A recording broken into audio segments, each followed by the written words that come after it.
নমস্কার বন্ধুরা, আশা করি আপনারা সকলেই ভালো আছেন।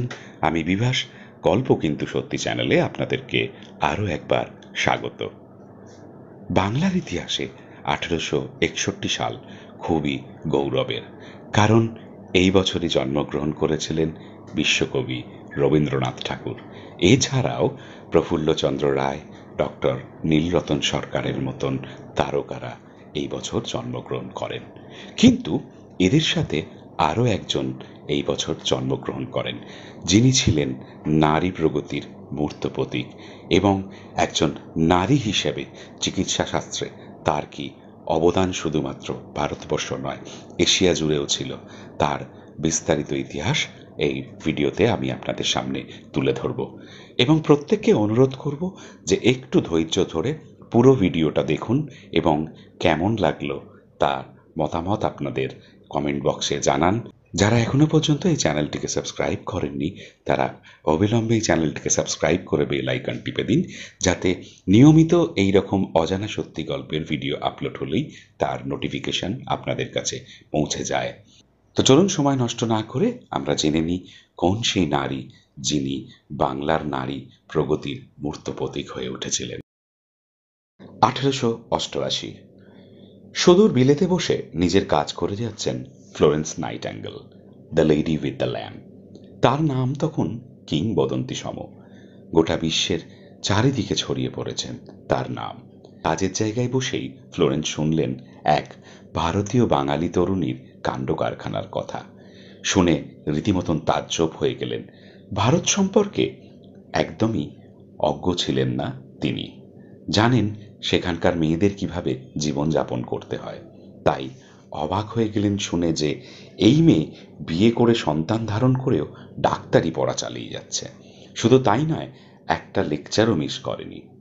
আজ বাদে কাল এই মেয়েটি ডাক্তারির লাইসেন্সও পেয়ে যাবে।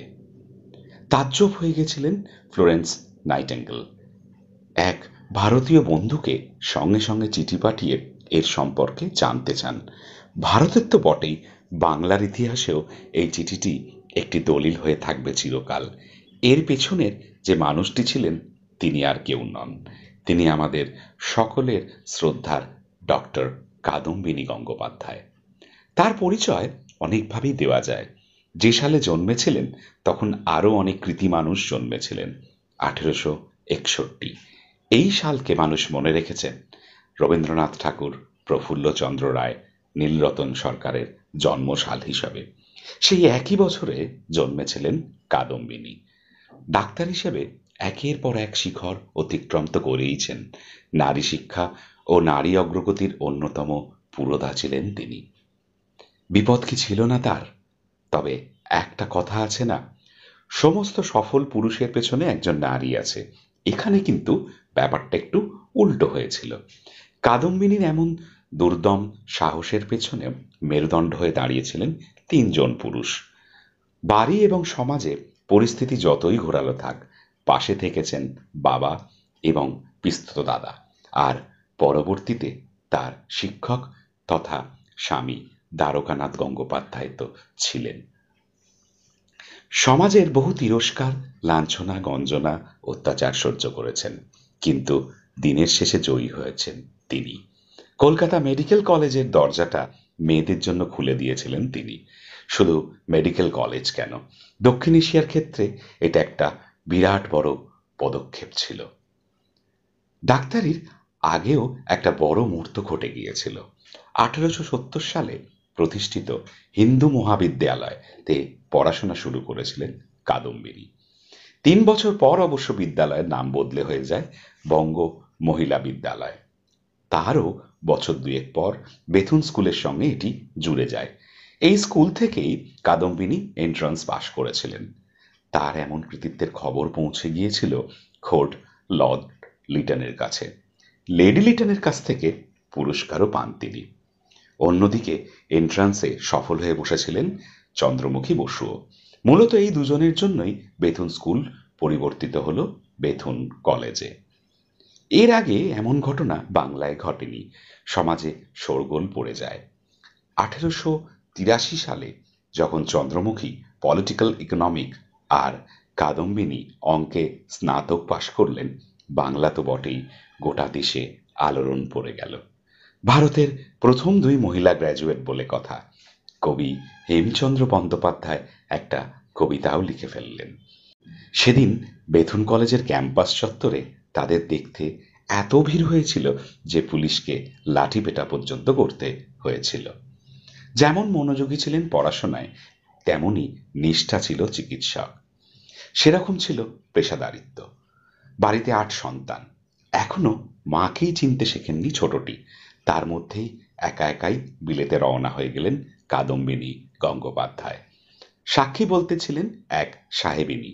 মোট 3 মাসে 3টে ডাক্তারি ডিপ্লোমা অর্জন করে সবাইকে তাক লাগিয়ে দেন কাদম্বিনী গঙ্গোপাধ্যায়। তারপর ফিরে আসেন দেশে। অদ্ভুত ব্যাপার, ফেরার পর নিজের ছোট ছেলে চিনতেই পারেননি তাকে। দুঃখ হয়েছিল কাদম্বিনীর, কিন্তু পরক্ষণেই সেই দুঃখ ভুলে কাজে নেমে পড়েছিলেন। জীবনের লক্ষ্য সম্পর্কে তার ধারণা ছিল ভীষণ স্পষ্ট।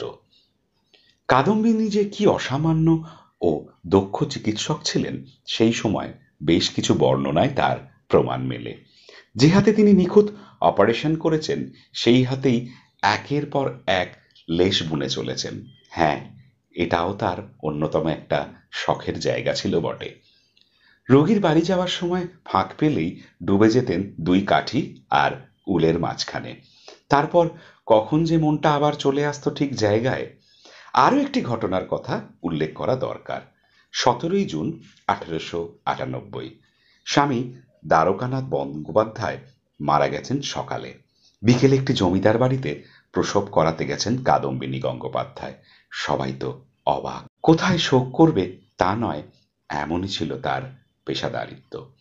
কংগ্রেসের অধিবেশনে হোক, ব্রাহ্ম সমাজের উপাসনা হোক, রোগীর চিকিৎসা হোক বা সন্তানদের মানুষ করা হোক, সবকিছুতেই নিয়ম আর স্নেহের বন্ধন আলগা হতে দেননি কখনো। এমনকি মৃত্যুর দিনও নিয়ম করে রুগী দেখে এসেছেন।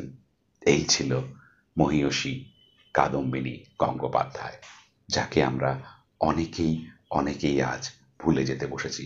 তাই যারা এই ভিডিওটি শুনলেন, আমি তাদের কাছে বিশেষ অনুরোধ করব যে আপনারা প্লিজ প্লিজ ভিডিওটা দেখার পর ভালো লাগলে কমেন্ট করুন এবং অবশ্যই শেয়ার করুন, যাতে এই রকম একজন মহীয়সী মহিলার ইতিহাস মানুষ একটু হলেও জানতে পারেন।